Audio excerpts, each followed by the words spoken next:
il y a eu une bagarre, Beethoven a pris une chaise pour lui taper dessus, enfin heureusement on les a séparés. Au cours de l'édition 2020 de la Folle Journée de Nantes consacrée à Beethoven, j'ai eu le plaisir de rencontrer Frédéric Lodéon, voix et esprit du carrefour de l'Odéon, musicien joyeux et populaire. Voici la totalité de l'interview qu'il a accepté de m'accorder.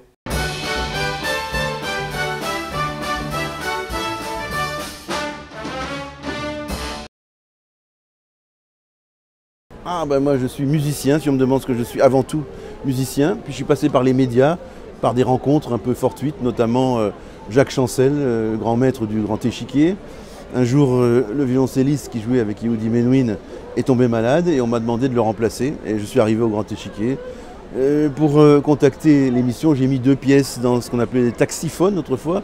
Maintenant, chacun a son téléphone sur soi. Maintenant, c'est tellement facile. À l'époque, il fallait quelquefois aller sous la pluie pour mettre 2 pièces de 20 centimes. Allô, le grand échiquier, allô, oui, on m'a appelé, oui, il faut venir tel jour, parce que bon, ça a commencé comme ça. Et comme ça s'est bien passé avec Jacques Chancel, il a eu l'idée de me demander de faire après d'autres choses, des émissions de télévision que j'ai présentées moi-même, Musique Maestro dans les années 90, et puis de la télévision, je suis arrivé à la radio, qui est finalement le meilleur médium pour arriver à faire passer la musique, parce que la télévision c'est formidable, ça touche beaucoup de monde. Quelquefois on n'est pas aussi tranquille que ça, parce qu'il y a la lumière, il y a des équipes très importantes. La radio est vraiment proche aussi bien de celui ou de celle qui parle que de l'auditeur. La musique passe directement, il n'y a pas de question d'apparence, il n'y a pas de question de savoir si on est bien habillé ou pas. Et il y a une sorte de proximité, d'intimité avec la radio. Donc violoncelliste que j'étais, par passion, parce que j'ai aimé cet instrument très jeune, par le fait que j'ai eu un violoncelle dans les mains très jeune, à 8 ans. C'est pas si jeune que ça, mais enfin bon, pour un violoncelle, c'est pas mal. Et j'ai eu un très bon professeur dans le Pas-de-Calais, à Saint-Omer, incroyable. Il y avait ce prof qui était merveilleux. Et il m'a poussé à jouer du violoncelle. Et après je suis arrivé à la carrière de violoncelliste traditionnelle, on va dire le conservatoire, les grands concerts, les concours, etc. Et puis j'ai dit cet embranchement avec Jacques Chancel en 1975, grand échiquier, et de là a découlé ma carrière dans les médias. Et maintenant, je vous dirais que je suis un grand-père heureux, que je suis attentif à la carrière des plus jeunes que moi, aussi bien violoncelliste, musicien, chef d'orchestre, parce que je dirige aussi. Et puis j'accompagne dans ma vie les jeunes qui font de la radio, par exemple Aurélie Moreau, qui m'a remplacé sur France Musique en quotidien à 5h de l'après-midi. Elle prend la tranche qui s'appelle le Van Beethoven, jeu de mots sur Ludwig van Beethoven. Donc dans le véhicule de Beethoven, il y a plein d'autres instrumentistes ou musiciens qui sont alliés, qui sont avec Beethoven, et elle est très douée, elle a beaucoup de talent. Donc c'est ça qui m'intéresse maintenant, c'est la transmission. Après 50 ans de carrière, violoncelle, télévision, radio, direction d'orchestre, et conférences très souvent aussi. Maintenant, je prends le temps de regarder les autres et d'apprécier un peu plus librement ce monde merveilleux de la musique et des médias, parce que les médias servent aussi, bien sûr, la musique. Comme ça, liberté, sensibilité. Est-ce que je vais risquer? Amour, tout simplement. Parce que la musique, c'est quelque chose qui sort des cadres établis. On ne peut pas tellement la décrire par des mots, on essaye d'approcher par les mots, on essaye de la mettre en valeur, on essaye de l'échauffer, de la faire vivre vraiment. Mais la musique ne se décrit pas vraiment, donc elle apporte quelque chose de plus. Et s'il y a une raison d'être, ça n'est pas d'être un art supplémentaire, c'est pas d'être une science supplémentaire, c'est vraiment d'essayer de rapprocher les gens. D'ailleurs, c'est ce que Beethoven a toujours voulu. Et dans sa 9e symphonie, dans le final, il chante peuple, unissez-vous, les êtres humains, unissez-vous, abandonnez vos querelles, abandonnez ces bagarres. Il veut vraiment la fusion des peuples en général. Et donc c'est un acte d'amour, la musique. Mais évidemment, qui s'appuie sur des sons. C'est l'art des sons quand même, bien sûr. On part de sensations. Les premiers hommes sur la Terre, les premières femmes ont dû entendre des oiseaux. Ils ont entendu des roseaux qui soufflaient, qui sifflaient sous le vent, et qui ont soufflé après sous les lèvres des premiers musiciens qui ont peut-être un jour découpé, pris un roseau, ils ont percé 2 trous dedans, ils ont soufflé. Le chasseur a entendu sa corde d'arc vibrer, ça a donné l'idée de la harpe, probablement. Donc la musique vient des sons de la nature, certainement, et l'imaginaire humain a transformé ça en une science qui est devenue un art. C'est-à-dire, évidemment, c'est une science parce que c'est presque mathématique, la musique, les gammes, les arpèges. On peut vraiment dire que tel son est produit de tant de fréquences, il est riche de tant de fréquences, il y a tant de vibrations, par exemple, dans le La, qui est donné par le diapason. Il y a le diapason à 442 vibrations par seconde. Ça, c'est très technique, c'est très scientifique. Mais quand on écoute un La qui est écrit par Schubert, on ne pense pas aux 442 ou 440 vibrations, on pense à pourquoi Schubert a écrit cette musique-là, pourquoi il a écrit cette note-là, parce qu'il était amoureux, parce qu'il était passionné, parce qu'il était triste, parce qu'il était joyeux, parce qu'il était en bonne compagnie avec ses amis. Voilà. C'est un art de la liaison et un art de la communion, laïque d'ailleurs, ou religieuse. On a beaucoup de musique religieuse aussi. Et c'est l'art du lien. La musique, c'est l'art du lien. Et en plus, ça fait du bien aux oreilles. Ben, je dois dire que l'émotion, on ne la travaille pas. On travaille les moyens de la transmettre. C'est-à-dire, quand vous travaillez un instrument, vous travaillez la technique, la main gauche, l'archet, tout ça pour avoir un outil, les moyens d'arriver à transmettre les émotions. Moi, quand j'ai entendu de la musique, le concerto de Schumann, ce concerto magnifique qui est tellement romantique, quand j'étais petit, je me suis dit, c'est ça que je veux faire dans la vie, je veux jouer le concerto de Schumann. Donc les émotions, je les avais déjà, parce que je les avais déjà eues en entendant le concerto joué par d'autres que moi. Et ensuite, j'ai voulu moi-même jouer cette œuvre-là, et j'ai mis mes propres émotions, elles n'étaient pas tout à fait les mêmes que celles de Rostropovitch, ou de Pierre Fournier, ou de Paul Tortelier, ou d'André Navarra, mon maître, par la suite. Mais j'ai mis mes propres émotions. On ne travaille pas les émotions. Elles sont en vous, ou pas. Alors si vous n'avez pas d'émotions, c'est pas la peine d'être musicien. On ne les invente pas. Ce que vous pouvez bâtir, c'est la maison, c'est-à-dire la technique. La maison dans laquelle vous allez exprimer vos émotions, le cadre, les moyens.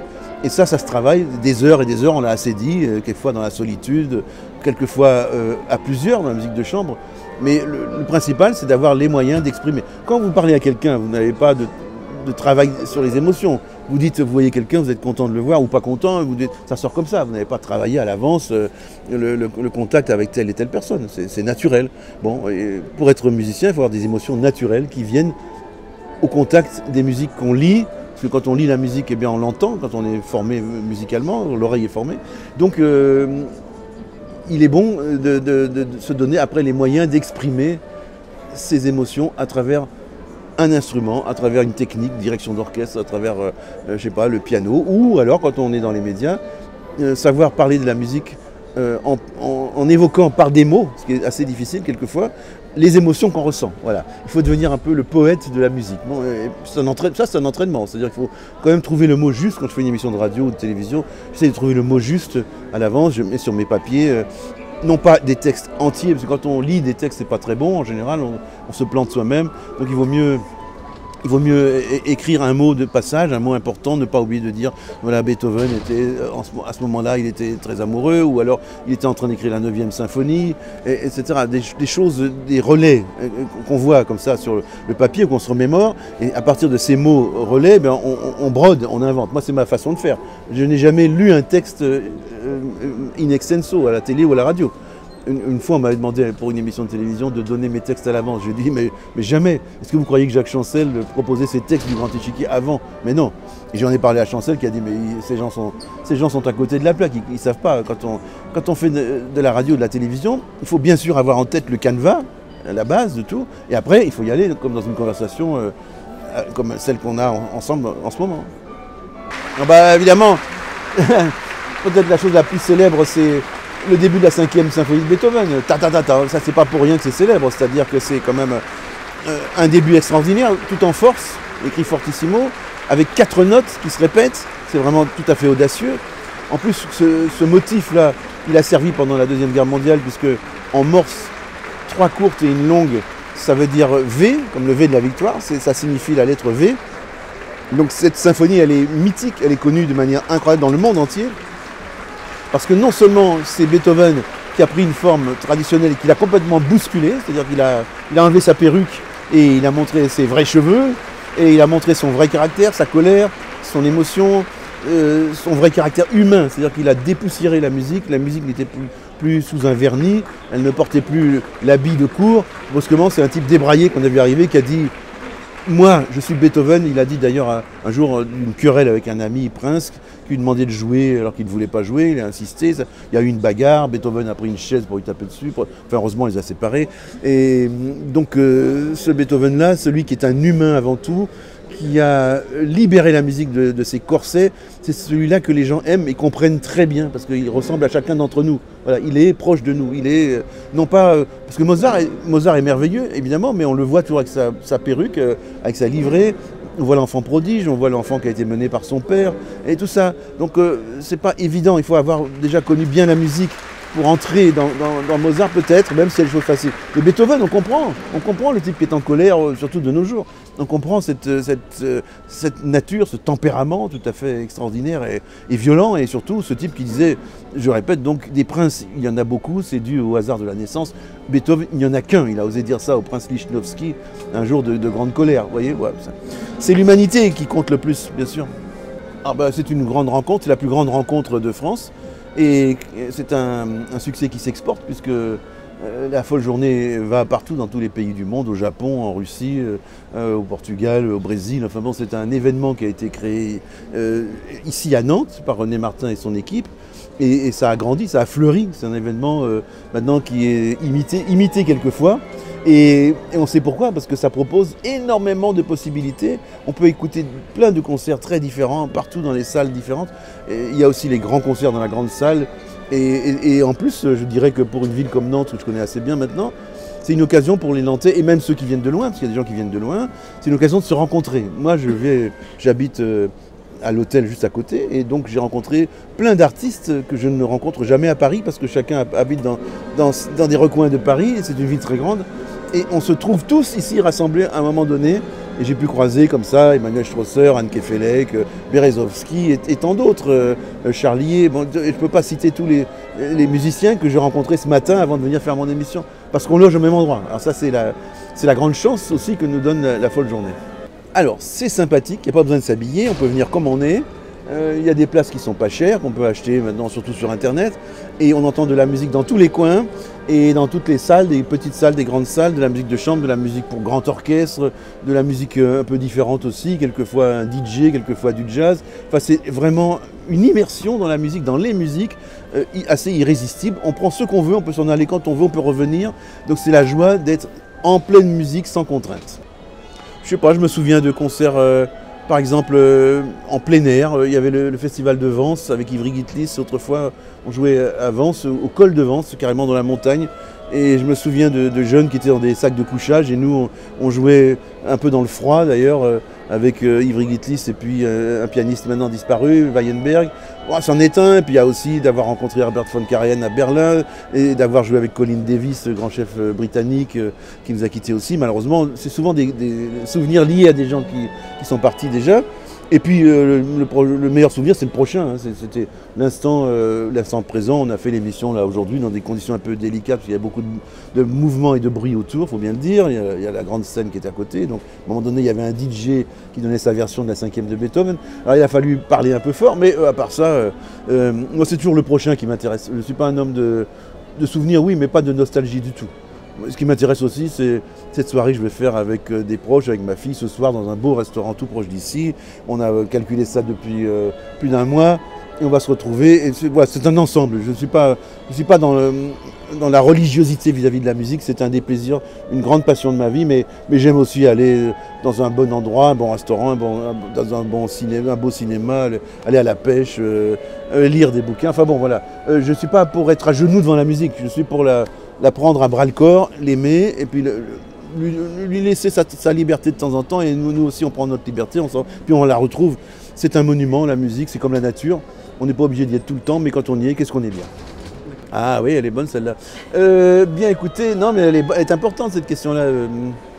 Qu'est-ce que vous allez faire maintenant? J'ai déjà répondu pour le restaurant ce soir, et pour plus loin, parce que plus loin je vais rentrer à Paris pour enregistrer mon émission, j'enregistre le mercredi. Et l'émission passe le dimanche de 14 à 16h sur France Musique. Donc j'ai ça, puis j'ai des concerts que je dois diriger. Je dois diriger notamment la symphonie héroïque de Beethoven. Ça, ce sera fin juin. Et c'est à Dax avec des amis que j'aime beaucoup. L'orchestre de Dax qui comporte des professeurs, des élèves. Ils sont adorables. Et puis des gens de Bordeaux, quelquefois de l'Orchestre national de France aussi. Ça, c'est une chose que je regarde avec attention. Je regarde aussi avec plaisir une croisière autour de Beethoven en septembre sur le Rhin, avec une compagnie qui s'appelle Musicalia, et puis une croisière d'exception. J'en ai déjà fait beaucoup et j'espère vivre encore. Voilà, au fond, ce que je me souhaite, moi, maintenant, pour l'instant, c'est d'être encore en assez bonne santé, de vivre de grandes émotions musicales, mais aussi amicales et esthétiques. Et puis je souhaite surtout la même chose à tout le monde, c'est-à-dire que chacun trouve son bonheur dans l'existence. Elle est assez brève pour qu'on puisse s'en occuper avec attention et avec passion. Merci beaucoup d'avoir accepté de prendre le temps de parler. Avec plaisir.